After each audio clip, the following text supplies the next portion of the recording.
नमस्कार दोस्तों, जय श्री कृष्णा। कार्तिक महात्म्य 30वां अध्याय। कार्तिक मास की कथा करती भव से पार।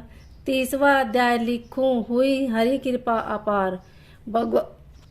भगवान श्री कृष्ण सत्यभामा से बोले, हे प्रिय, नारद जी के यह वचन सुनकर महाराजा पृथु बहुत आश्चर्यचकित हुए। अंत में उन्होंने नारद जी का पूजन करके उनको विदा किया। इसलिए माघ, कार्तिक और एकादशी का यह 3 व्रत मुझे अत्यधिक प्रिय है। वनस्पतियों में तुलसी, महीनों में कार्तिक, तिथियों में एकादशी और क्षेत्रों में प्रयाग मुझे बहुत प्रिय है।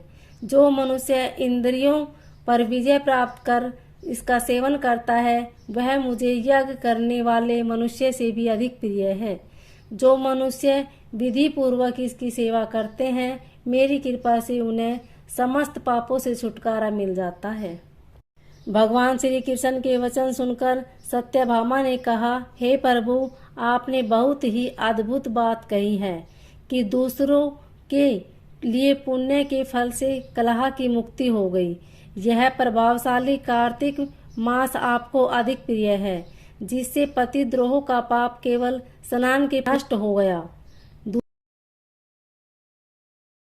दूसरे मनुष्य द्वारा किया हुआ पुण्य उसके देने से किस प्रकार मिल जाता है, यह आप मुझे बताने की कृपा करें।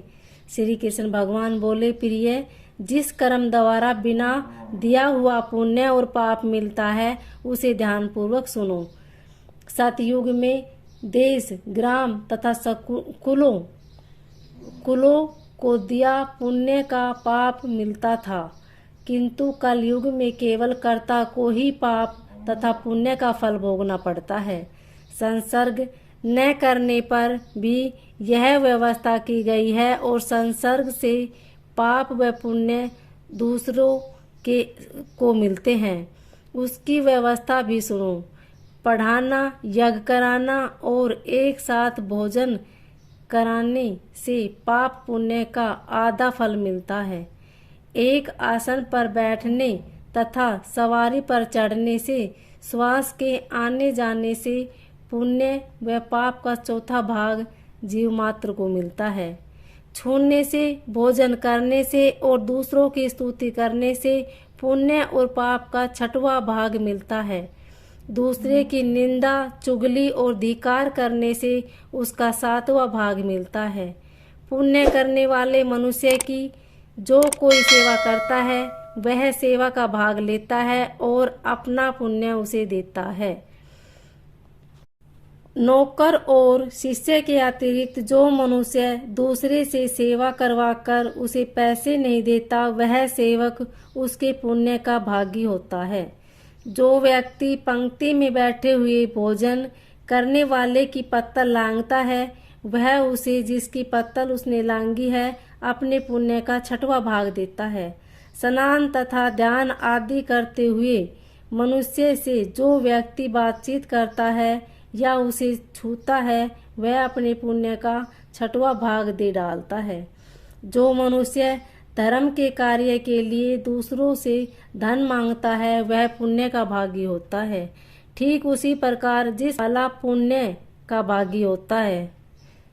जो मनुष्य धर्म का उपदेश करता है और उसके बाद सुनने वाले से याचना करता है, वह अपने पुण्य का 6वां भाग उसे दे देता है। जो मनुष्य दूसरों का धन चुराकर उससे धर्म करता है, वह चोरी का फल भोगता है और शीघ्र ही निर्धन हो जाता है। जिसका धन चुराता है, वह पुण्य का भागी होता है। बिना ऋण उतारे जो मनुष्य मृत्यु को प्राप्त होता है, उसको ऋण देने वाले सज्जन पुरुष पुण्य के भागी होते हैं। जो शिक्षा देने वाला, सलाह देने वाला, सामग्री को जुटाने वाला तथा प्रेरणा देने वाला, यह पाप और पुण्य के 6ठे भाग को प्राप्त करते हैं। राजा प्रजा के पाप पुण्य के संष्टांग का भोगी होता है। गुरु शिष्यों का, पति पत्नी का, पिता पुत्र का, स्त्री पति के लिए पुण्य का 6ठा भाग पाती है।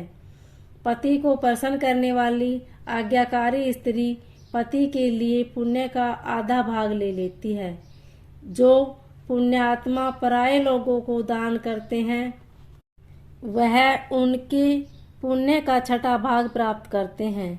जीविका देने वाला मनुष्य जीविका ग्रहण करने वाले मनुष्य के पुण्य के छठे भाग को प्राप्त करता है। दूसरों के लिए पुण्य अथवा पाप बिना दिए भी दूसरों को मिल सकते हैं, किंतु यह नियम जो कि मैंने बतलाए हैं ये कलयुग में लागू नहीं होते। कलयुग में तो एकमात्र कर्ता को ही अपने पाप व पुण्य भोगने पड़ते हैं। इस संबंध में एक बड़ा पुराना इतिहास है जो कि पवित्र भी है और बुद्धि प्रदान करने वाला कहा जाता है। उसे ध्यान पूर्वक सुनो। यह इतिहास 31वें अध्याय में बताया जाएगा। बोलिए श्री हरि विष्णु भगवान की जय।